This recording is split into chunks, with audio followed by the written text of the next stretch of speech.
Hi everyone, welcome to Right on Track with Renee Bernard. I'm Renee Bernard. I don't want to use the words trigger warning because I think YouTube will probably mistake that for something very different than what I want to talk about. But quickly, I do want to talk about a trigger, which in writing terms, as you know, that trigger event is generally the thing that kicks off an entire plot or the it is the engine of your story, right? It's the thing that kicks the rock down the hill that turns into the boulder of momentum and thrill and pacing and excitement that is you and your characters. And I just want to say right now, it's something you want to pay attention to. For some authors, it's instinctual.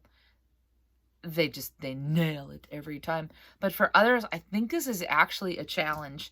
And that is that a trigger event should equal the weight and the fury and something that you're getting to. That made no sense. Clearly, not an orator. I'm a writer.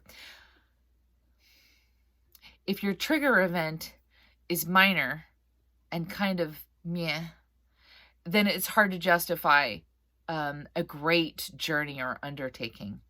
It has to be something strong enough and big enough to jolt a character to potentially change their whole life and set out or do what they're going to do. Pick any bit of classic nerdy literature, Hobbit, Lord of the Rings, whatever.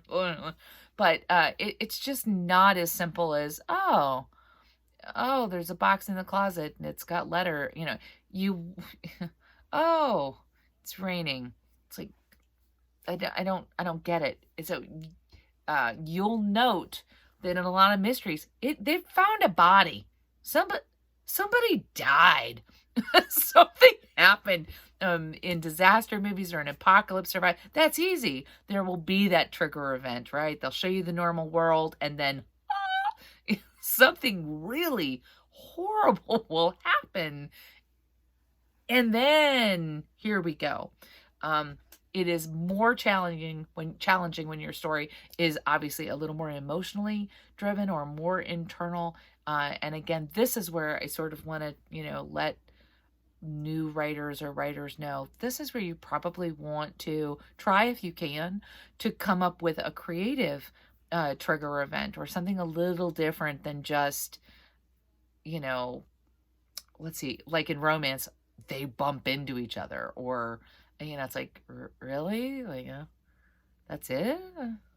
I don't see that as, It's not new, not really exciting. So, as a writer, pay attention to that trigger event. You want it to be a world changer. You want it to be something that throws everything off. But it doesn't have to be explosive. I feel badly now that I brought up the apocalyptic thing. I mean, in Harry Potter, it's not necessarily that, the world explodes. It's an owl arriving with a note that he got into school. That for him, that's the trigger event that sets everything in motion. Later, you find out about tragic backstory and all of these terrible things that put him on that road. But for that character, for him, it's an owl arriving, which is delightfully, because that doesn't happen every day. So there you go. Trigger warning. Just pay attention to your trigger. And make sure that it's balanced with your ending, that it's appropriate, and that it has the momentum to actually move somebody out a doorway. If it doesn't, and if in a normal situation somebody would just go, yeah, oh, okay, that's weird, and just flip to the next channel, then you need to come up with a different trigger. Okay. Hopefully this was a good short one for everybody. Good luck with your writing. Stick with it. You've got this. You can do this. I believe in you 100%. And like, subscribe. And again, if there is something you want me to cover, I shall cover it. Okay. All right. Everybody, stay right on track. Bye.